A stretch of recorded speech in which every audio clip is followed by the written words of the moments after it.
नमस्कार, राम राम। चर्चा चौक के प्लेटफॉर्म पर कॉफ़ी हाउस विचार मंच में ये टेबल है जहाँ पर विभिन्न विचारधाराओं के लोग आते हैं, अपनी अपनी बात करते हैं, तो लोग बात करते हैं और एक दूसरे से आदान प्रदान करते हैं सूचनाओं का और जानने की कोशिश करते हैं, अपनी मानसिक खुराक पाने की कोशिश करते हैं। वक्त फ़िलहाल इस समय जो है वो राम राम का चल रहा है, हमारे भी आपको राम राम। 5 अगस्त को राम मंदिर का पुनर्निर्माण भूमि पूजन होने वाला है और प्रधानमंत्री वहाँ जा रहे हैं।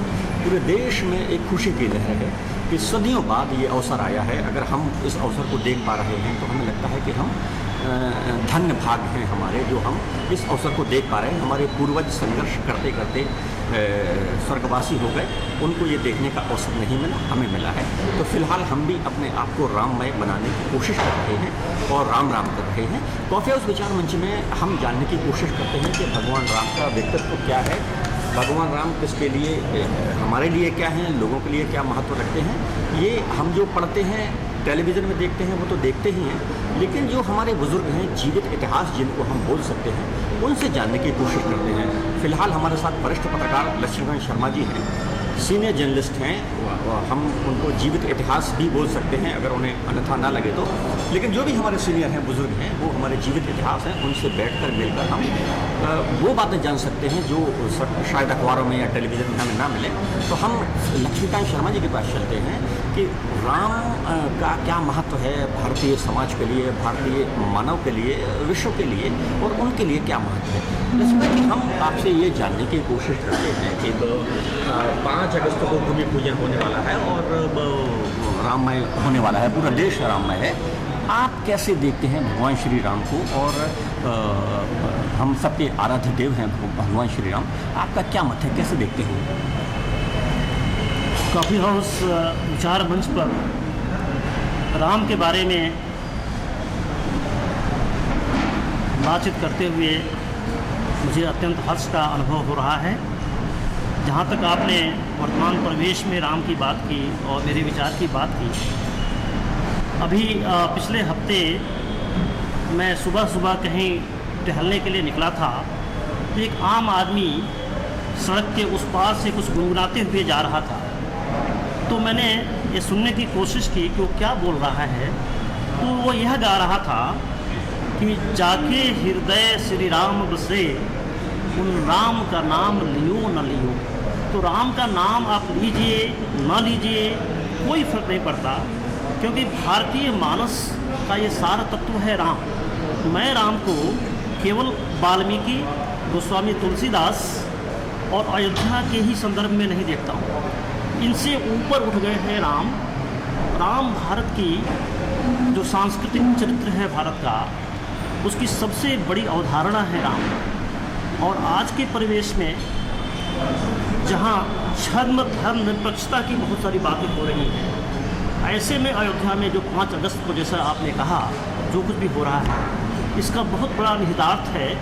और भारतीय संस्कृति की जो गलत व्याख्या पिछले कुछ दशकों से की जाती रही है, तो पूरे विश्व के फलक पर एक नया अभ्युदय होगा।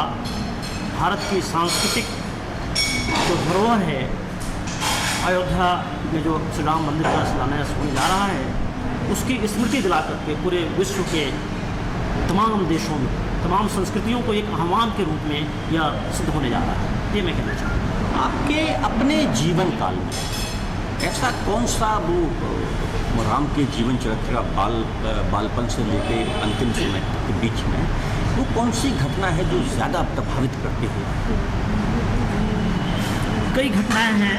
अगर आप अनुमति दें तो मैं 2-3 घटनाओं का जिक्र कर सकता हूँ। देखिए, भगवान श्री राम पुरुषार्थ और त्याग, ये मनुष्य के तमाम गुणों में सर्वोपरि है। पुरुषार्थ भी हो और त्याग भी हो, इन दोनों का समावेश राम के चरित्र में मैं देखता हूँ।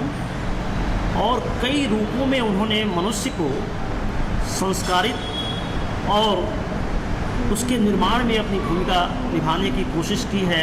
राम के चरित्र के विभिन्न बिंदु, दशरथ भोजन कर रहे हैं और राम जो हैं अपने साथियों के साथ बाहर खेल रहे हैं। आदेश आता है कि राम को बुलाओ खाने की मेज़ पर, लेकिन राम नहीं आते क्योंकि वे अपने साथियों के साथ खेल रहे हैं। रामचरितमानस में एक दृष्टांत है कि भोजन करत बुलावत राजा, नहीं आवत तज बाल समाज। राजा बुला रहा है, पिता नहीं बुला रहा है, राजा आदेश दे रहा है, लेकिन वो बालक रूप राघव रूप में है, बच्चों के साथ खेल रहे हैं, तो हम नहीं आएंगे। दशरथ पिताजी बुला रहे होते तो मैं आता, लेकिन भोजन करत बुलावत राजा।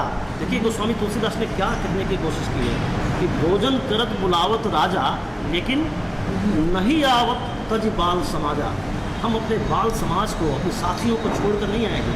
तो देखिए इसमें कितनी बड़ी सामुदायिक भावना का चित्रण राम के चरित्र के माध्यम से गोस्वामी ने किया है। तो एक तो ये बात।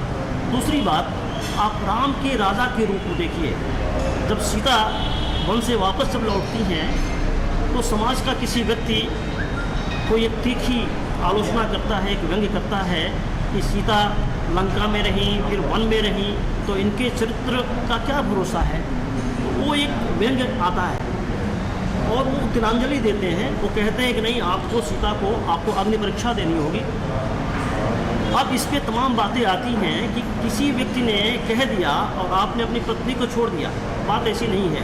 वो किसी एक व्यक्ति ने नहीं कहा, वो राम राज्य था, लोकतंत्र का सर्वोच्च स्वरूप प्रशासन का था उस समय। तो वो जनता कह रही है, सत्ता से जनता कह रही है कि आप यहाँ गलत हो, तो हम सत्ता का ये धर्म है कि वो सिद्ध करे कि हम गलत नहीं हैं। उसके लिए कितना भी त्याग करना पड़े। तो ये घटना जो है रामचरितमानस की या राम के जीवन की मुझे बहुत प्रभावित करती है, क्योंकि हम किसी एक राष्ट्र में रहते हैं। राष्ट्र की अपनी एक व्यवस्था है, उसकी एक व्यवस्था है, प्रशासनिक व्यवस्था है, सामाजिक व्यवस्था है, सांस्कृतिक व्यवस्था है। तो उसके लिए बहुत बड़ा ये संदेश जाता है इस घटना से। मैं कॉफी हाउस विचार मंच पर हमारे और भी साथी हैं, प्रवीण मिश्रा जी हैं, हर्ष तिवारी हैं। कुछ सवाल अगर लक्ष्मण जी सोराम के बारे में बताना चाहिए। दरअसल में वर्तमान में ऐसा देखना है कि राम को सीमित कर दिया है लोगों ने।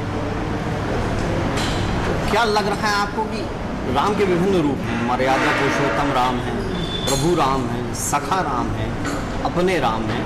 आपको लगता है कहीं जनमन के राम वर्तमान संदर्भों में अपन देखें कि सबके राम होना चाहिए? क्या कहेंगे आप? बिल्कुल सही कहा आपने।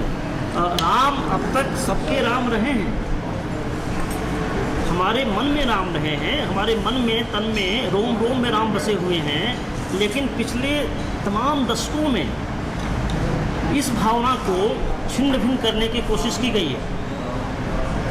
देखिए, ये रामचरितमानस या राम के चरित्र पर केवल गोस्वामी ने नहीं लिखा, केवल गोस्वामी तुलसीदास ने नहीं लिखा है, केवल वाल्मीकि ने नहीं लिखा है।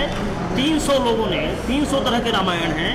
तमिलनाडु में एक तरफ कम्मन लिखते हैं तो दूसरी तरफ पेरियार भी लिखते हैं। पेरियार का दूसरा दृष्टिकोण है, कम्मन का दूसरा दृष्टिकोण है। आप जैन संप्रदाय में जाएंगे तो उसमें राम के चरित्र को अलग तरह से व्याख्यायित किया गया है। तो तमाम इसमें विविधता है राम के चरित्र को, है ना। तो राम तो बिल्कुल यहाँ के जनमानस में बसे हुए हैं। आपने बिल्कुल सही कहा कि राम को सीमित करके देखने की कोशिश हो रही है, ये गलत बात है। इसीलिए तमाम आलोचनाओं के बावजूद ये 5 अगस्त को अयोध्या में जो भी हो रहा है, ये उसी दिशा में ये जो भ्रांति पैदा की जा रही है, इस मिथक को, इस गलत मिथक को तोड़ने की कोशिश है। ये मेरा कहना है। एक और सवाल हमारे मिश्रा जी हैं, प्रवीण मिश्रा जी हैं, उनसे अगर उनके मन में कोई सवाल हो लक्ष्मीकांत जी से पूछने के लिए तो बताइए। राम सभी के हैं और राम एक विश्व के स्तर पर देखा जाए तो राम विश्व का प्रतिनिधित्व भी करते हैं। आज जब पूरे विश्व में अनेकों देश इस्लाम पर आ गए हैं, इस्लामिक हो गए हैं, बहुत से देश क्रिश्चियंस हो गए हैं, केवल नेपाल हिंदू राष्ट्र था, आज वो भी हिंदू राष्ट्र नहीं रह गया। तो क्या राम के नेतृत्व में भारतवर्ष को हिंदू राष्ट्र बनने की तरफ एक कदम बढ़ाना चाहिए अथवा नहीं? देखिए, मेरा यह मानना है कि भारत तो आज से नहीं, ये शाश्वत रूप से ही हिंदू राष्ट्र है। ये हिंदू राष्ट्र की वो कदम बढ़ाने की जो बात हो रही है, जो लोग ये कह रहे हैं कि भारत एक हिंदू राष्ट्र बनने जा रहा है, ये बनने नहीं जा रहा है। भारत तो हिंदू राष्ट्र है ही। भारत इसलिए धर्मनिरपेक्ष है कि यहाँ पर हिंदू बहुसंख्यक हैं। और हमारे खून में है। जी बोलिए। सारे धर्मों के साथ, सारे पंथों के साथ रहना तो हमारे डीएनए में है ऑलरेडी। हमारे डीएनए में है। ये सह अस्तित्व की धारणा जो है हजारों सालों से है, ये हिंदुत्व में ही है। अब देखिए के मोहम्मद, क्योंकि जब अयोध्या का जिक्र आज के संदर्भ में आएगा तो के मोहम्मद नाम की एक शख्सियत का जिक्र आएगा कि वही एक व्यक्ति था जिसकी जो वहाँ एक्सकवेशंस हुए हैं, जो उत्खनन हुए थे, तो वही साक्ष्य सामने आया है। तो उसके आधार पर सुप्रीम कोर्ट ने ये जो निर्णय दिया है, तो वो एक मुस्लिम है। देखिए वो ये कहते हैं कि भारत हिंदू राष्ट्र तो है ही, हिंदू राष्ट्र इसको बनाने की आवश्यकता नहीं है। एक कॉफ़ी हाउस विचार मंच पर शर्मा जी हमारे साथ हैं। बहुत अच्छी और सारगर्भित चर्चा हुई। पूरे देश में राम का वातावरण है, राममय है। एक आखिरी सवाल मैं शर्मा जी से कर रहा हूँ कि राम पर राजनीति जरूरी है या राजनीति में राम का भाव जरूरी है? क्या बात है, बड़ा अद्भुत और विलक्षण प्रश्न आपने किया है। बिल्कुल, राजनीति में राम का भाव आना चाहिए। राम पर राजनीति होनी नहीं चाहिए, राजनीति में राम का भाव होना चाहिए। और हम समझते हैं कि पूरा विश्व इससे लाभान्वित होगा। अगर इस तरह की बात को आगे बढ़ाया जाता है तो लाभान्वित होगा। एक चीज़ और मैं आपको जोड़ूँ, ये तमाम बातें आ रही हैं। अभी ओवैसी साहब का जो जिक्र आ रहा है कि उसमें वो कुछ विवाद पैदा करना चाह रहे हैं। के मोहम्मद की रिपोर्ट आप देखिए, उसमें जो कमेटी बनी थी उसमें केवल के मोहम्मद नहीं थे। समय समय पे कई ऐसे इतिहासकार, कई ऐसे पुरातत्वविद उसमें शामिल किए गए थे जो मुसलमान थे। वो इसका सपोर्ट कर रहे हैं कि वहाँ पर जो है ये बिल्कुल सही काम हो रहा है। कॉफ़ी हाउस विचार मंच पर आज वरिष्ठ पत्रकार लक्ष्मीकांत शर्मा जी से हम लोग बातचीत कर रहे थे और बहुत सार्थक चर्चा राम पर हो रही थी। राम जनमन में है, राम जनमन में रहेंगे और एक पूरे देश में वातावरण है, राममय है। हम सब लोगों के मन से, हृदय से हम सब राममय होने वाले हैं और कॉफ़ी हाउस विचार मंच पर ऐसी भी चर्चाएं जारी रहेंगी। आप सब हम लोगों के साथ जुड़े रहिए।